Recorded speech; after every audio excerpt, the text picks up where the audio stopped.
Hello friends, अब अपन जो है इस लेक्चर के अंदर गोल्जी बॉडी से निकले हुए एक तो लाइसोसोम निकला, एक वैक्यूल निकला। तो पहले अपन लाइसोसोम के बारे में बात करते हैं। So this is your lysosome. बचपन से पढ़ते चले आ रहे हैं कि they are called as the suicidal bags. इनको हम आत्मघाती थैलियां कहते हैं। What they are called as suicidal bags। Suicide करने वाली, सेल का सुसाइड करती है ये। इसकी खोज जो थी, ये लोग बोलते हैं बाय डी डुवे और नोविकोव नाम का जो व्यक्ति था, he studied a lot on lysosome. Lysosome किससे पैदा हुए? तो ओरिजिन ये पैदा हुए तुम्हारे बाय गोल्जी बॉडी, जो भी अपन ने पिछले लेक्चर में पढ़ा था। लाइसोसोम भी आपकी गोल्जी बॉडी और ईआर के समान सिंगल यूनिट मेम्ब्रेन से बाउंडेड होगी। तो bounded by single unit membrane, यानी कि एकल इकाई झिल्ली से आवृत होती है। लाइसोसोम को यदि आप देखोगे तो इसके अंदर आपको हाइड्रोलिटिक एंजाइम्स मिलेंगे। क्या मिलेंगे? हाइड्रोलिटिक एंजाइम्स देखने को मिलेंगे, यानी कि पाचक एंजाइम मिलेंगे। ओके, इसके अंदर जो मुख्यतः एंजाइम होते हैं वह एसिड फॉस्फेटेज होते हैं।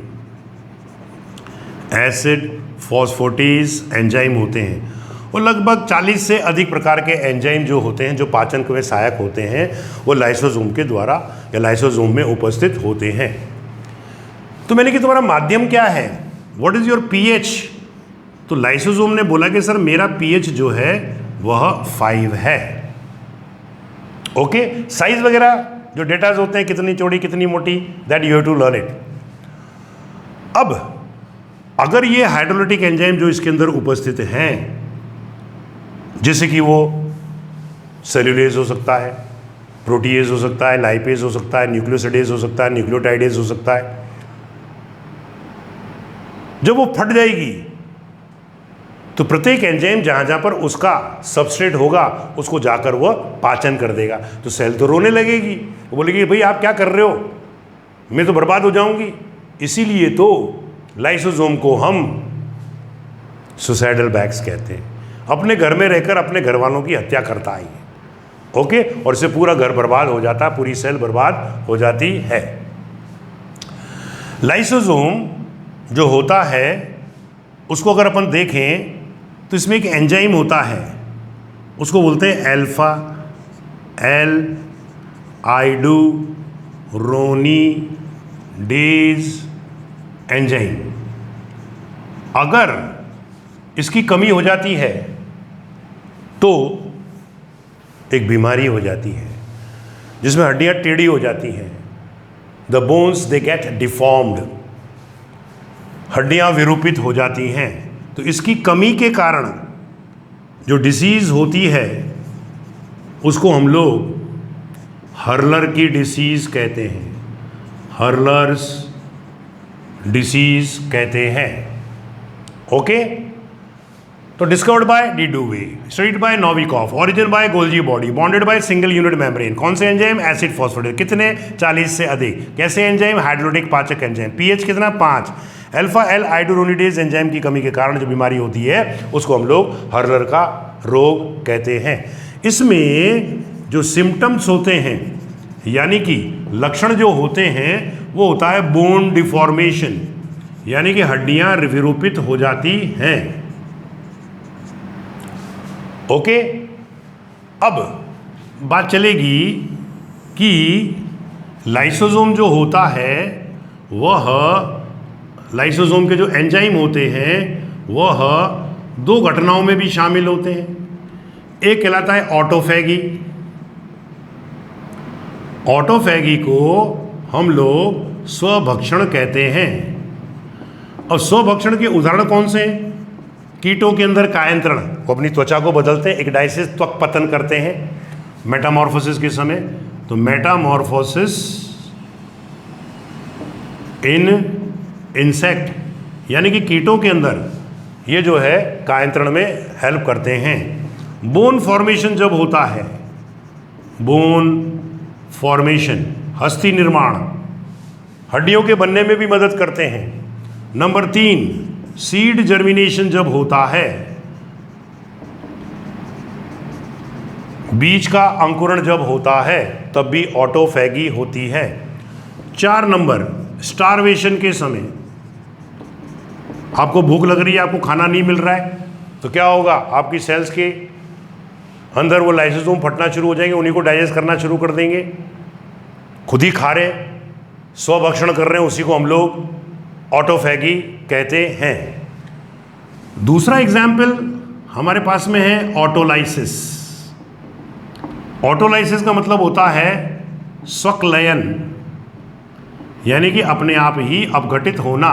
इसका एग्जाम्पल कौन है? इसका एग्जाम्पल है रिजॉर्प्शन ऑफ टैडपोल टेल। ये आपका टैडपोल है और इसकी ये पूंछ होती है, जबकि मेंढक के अंदर पूंछ नहीं मिलती है। तो मैंने कि क्या हुआ इसका? कि सर उसका ऑटोलाइसिस हो गया। किसने किया? लाइसोसोम ने किया। टैडपोल की लार्वा, टैडपोल लार्वा की जो पूंछ होती है वह विलुप्त हो जाती है। अब हमारे शरीर के अंदर कुछ ऐसे पदार्थ होते हैं जो लाइसोसोम की झिल्ली को शक्ति या दृढ़ता प्रदान करते हैं। They provide the strength to it, ताकि वो फटे नहीं। और कुछ ऐसे भी होते हैं जो कमजोर कर देते हैं, जल्दी से लाइसोसोम फटना शुरू हो जाता है। ओके, अब एक पदार्थ है जिसको बोलते हैं lysosome stabiliser. Lysosome stabiliser stable रखता है, यानी कि स्थायित्वता प्रदान करता है।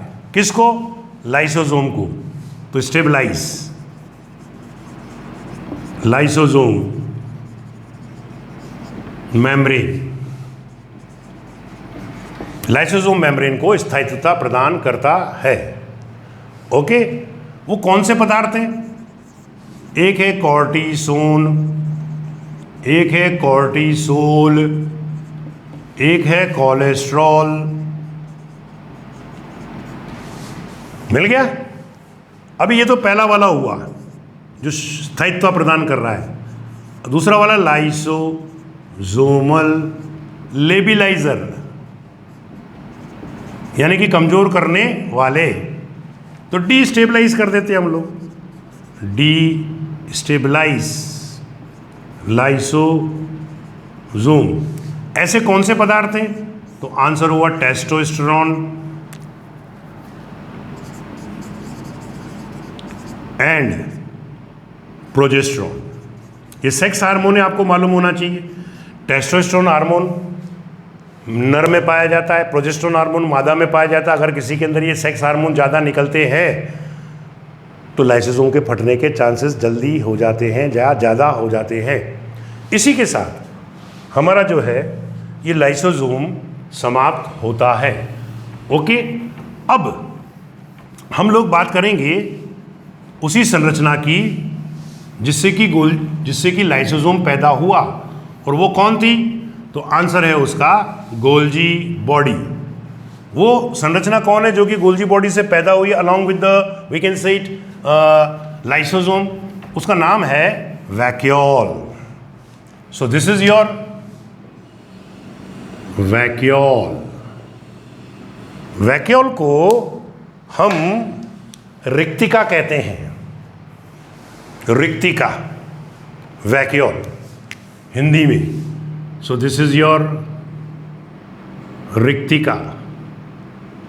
ओके, अब ये वैक्यूल रही बेटा, जो कि गोल्जी बॉडी से पैदा हुई, तो आंसर क्या हो गया? Origin by Golgi body. Golgi body से यह पैदा हुई। एंडोप्लाज्मिक रेटिकुलम के चारों ओर भी एकल इकाई झिल्ली थी, सिंगल यूनिट मेम्ब्रेन थी, उसका संपर्क था गोल्जी बॉडी के साथ, वो भी सिंगल यूनिट मेम्ब्रेन था। लाइसोसोम भी आपका सिंगल यूनिट मेम्ब्रेन है, और वैक्यूल भी तो गोल्जी बॉडी से पैदा हुई, तो उसके चारों ओर भी यह सेल मेम्ब्रेन या मेम्ब्रेन देखने को मिलेगी।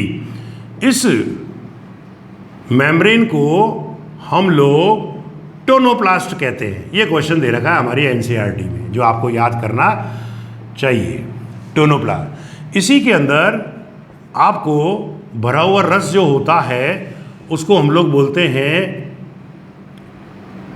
वैक्यूलर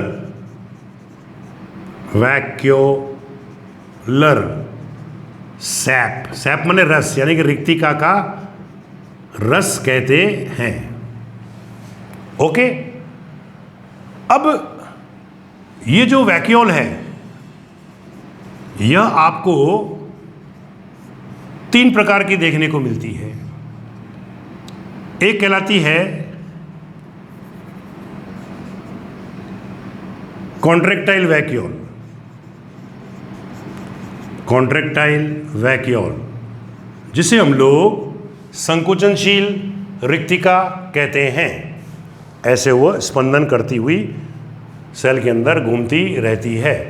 मैंने कि भाई तुम क्या करती हो, कि सर ये क्वेश्चन अक्सर पूछा गया है। Contractile vacuole is responsible for, ये function osmoregulation, osmoregulation, जिसे हम लोग बोलते हैं परासरण नियंत्रण।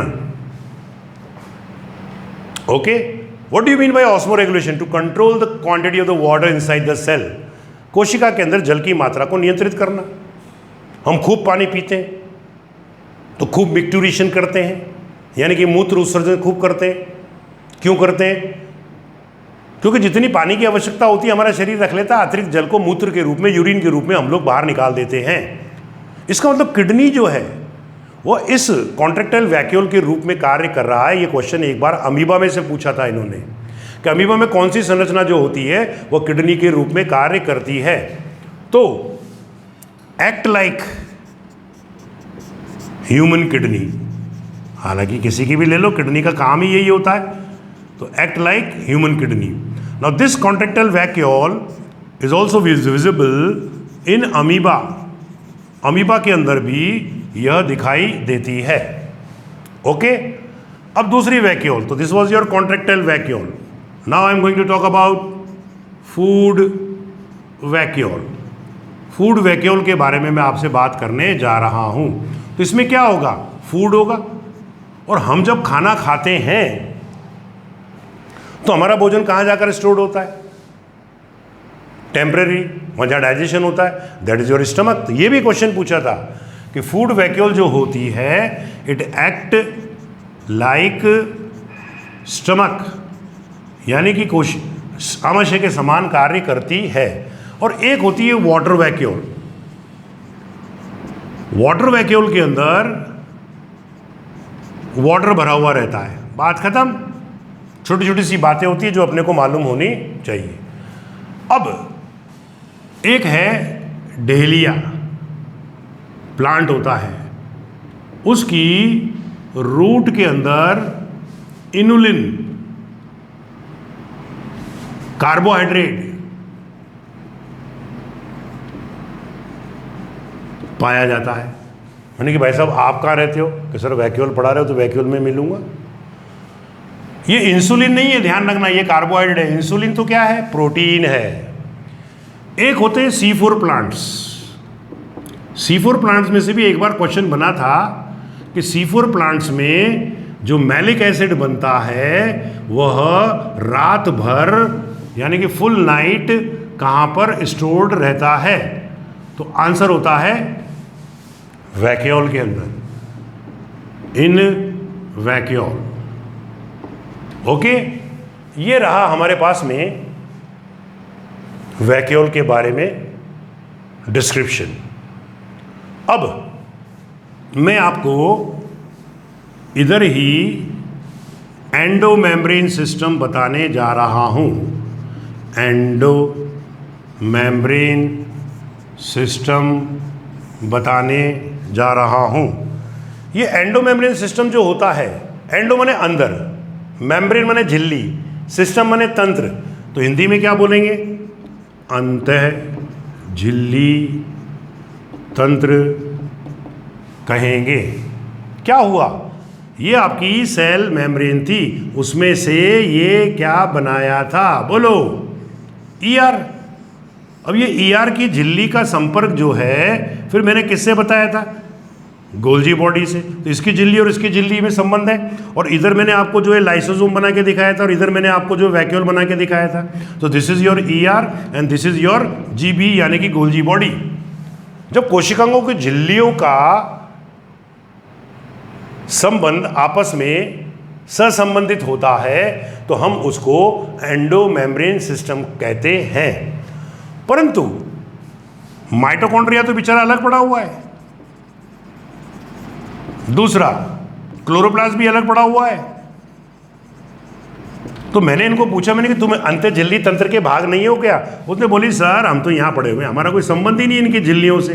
क्लोरोप्लास्ट यहाँ पर पड़ा हुआ है। बोला सर हमारा भी कोई संबंध नहीं है। इसलिए mitochondria and chloroplast they are not the part of the endomembrane system. इसलिए माइटोकॉन्ड्रिया और क्लोरोप्लास्ट को हम लोग जो है अंत्य झिल्ली तंत्र का भाग नहीं मानते हैं। Okay, now I am going to talk about ribosome. Ribosome जो होता है वह, I can say it the smallest cell organelle, सबसे छोटा कोशिकांग हम उसको कह सकते हैं। राइबोसोम के ऊपर एक बार एक क्वेश्चन बना था बहुत पहले, उसमें मेरे ख्याल से 100% बच्चों ने उसका आंसर गलत लिखा था। और वो आंसर क्या था, वो क्वेश्चन क्या था, that I am going to talk. देखो इधर, राइबोसोम को इंजन ऑफ द सेल कहा गया है। Engine of the cell. जब ये पूछा भाई इंजन ऑफ द सेल किसका है, तो लोगों ने माइटोकॉन्ड्रिया लिखा, उन्होंने सोची ये शक्ति लगाता होगा। लेकिन बाद में मालूम पड़ी कि यार इंजन में तो ये नहीं है, वो तो power house of the cell है। इंजन कौन है? राइबोसोम। मैंने बोली ऐसा क्यों? राइबोसोम से सर सारे प्रोटीन बनते हैं, प्रोटीन से ही एंजाइम बनते हैं, हार्मोन बनते हैं, कितने सारे अमीनो एसिड्स बनते हैं। Everything is made up of protein. That's why we say that the structural unit of the animal is protein और structural unit of the plant is your cellulose. Okay, अंतर है दोनों लाइनों के अंदर। अब हम आए इंजन ऑफ द सेल, ये राइबोसोम हो गया। ओके, अब राइबोसोम की खोज जो है वो किसने करी थी? तो आंसर हुआ पैलेडे ने।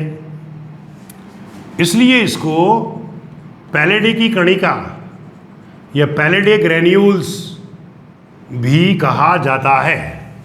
क्या कहते? पैलेडे ग्रेन्यूल्स। राइबोसोम के चारों ओर आपको नो मेम्ब्रेन, कोई झिल्ली नहीं मिलेगी, चाहे प्रोकैरियोटिक हो चाहे यूकैरियोटिक हो। तो नो मेम्ब्रेन अराउंड इट। ये सबसे स्मॉलेस्ट सेल ऑर्गेनल भी हो गया, सबसे छोटा कोशिकांग भी हो गया। तीसरा,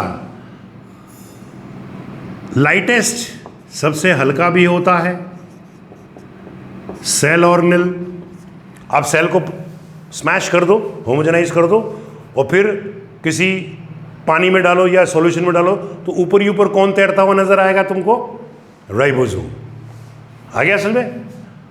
अब राइबोसोम की बात करते हैं हम, तो हमारे पास में दो चीजें हैं। ये रहा राइबोसोम। राइबोसोम ने बोला कि सर पहली बात तो बच्चों को बोल दो कि I am common between prokaryotic cell and the eukaryotic cell, but I don't have membrane, no membrane, यानी कि झिल्ली नहीं मिलती है, and common between both prokaryotic and eukaryotic. तो मैंने बोला फिर अंतर तो कुछ ना कुछ तो होगा यार, प्रोकैरियोटिक तो पहले पैदा हुए, यूकैरियोटिक बाद में पैदा हुए। उसने बोली सर जो प्रोकैरियोटिक राइबोसोम होता है, ये रहा, इन प्रोकैरियोट आपको 70S प्रकार का राइबोसोम मिलेगा, छोटा होता है, ये रहा राइबोसोम, और इसमें 2 सब यूनिट होती हैं, छोटी वाली को बोलते हैं 30S और बड़ी वाली को बोलते हैं 50S, और दोनों यूनिट जो होती है वो किससे जुड़ी हुई रहती हैं? मैग्नीशियम आयन से। मैंने यूकैरियोट से पूछा, मैंने कि भाई तुम्हारे अंदर कौन सी प्रकार का होता है? तो उसने बोला कि सर हमारे अंदर 80S प्रकार का होता है। मैंने कि तुम्हारे भी 2 सब यूनिट होती हैं 30 और 50 की तरह? बोला यस सर। तो उसने बोला कि सर 2 सब यूनिट में से एक सब यूनिट 40S होती है और एक 60S होती है। मैंने बोला यार ये तो टोटल ही नहीं बैठ रहा है, 50 और 30 80 होना चाहिए, 60 और 40 100 होना चाहिए। कि सर ये कोई वेट नहीं है, बल्कि it is a Svedberg unit. S का मतलब क्या है यहाँ पर? S is equal to Svedberg, नाम के व्यक्ति ने ये इकाई दी थी तो सिडबर्ग यूनिट कहा। अवसादन की इकाई, भाई एक हल्का है एक भारी है, तो कौन पहले अवसादित होगा, सेडिमेंट होगा? भारी वाला, और हल्का वाला बाद में होगा। इसका मतलब ये दोनों तो बाद में सेडिमेंट होंगे और ये दोनों भारी हैं तो ये पहले सेडिमेंट होंगे। इसको बोलेंगे अवसादन की इकाई, यूनिट ऑफ सेडिमेंटेशन। अवसादन की इकाई को क्या बोलते हैं? सिडबर्ग यूनिट कहते हैं। एक सिडबर्ग जो होता है उसकी वैल्यू अगर आप देखोगे तो 10⁻⁻13 सेंटीमीटर पर सेकंड पर डाइन होती है। खत्म। अब बात चलेगी कि प्रोटीन यानी कि राइबोसोम का फंक्शन क्या होता है? Function of ribosome is protein synthesis. हो गया? प्रोटीन संश्लेषण करने का यह काम करती है। और इसी के साथ as per the NCERT we have completed our ribosome. बाकी आगे हम बड़े सेल ऑर्गेनल्स के बारे में बात करेंगे जिनमें है chloroplast and mitochondria. Thank you.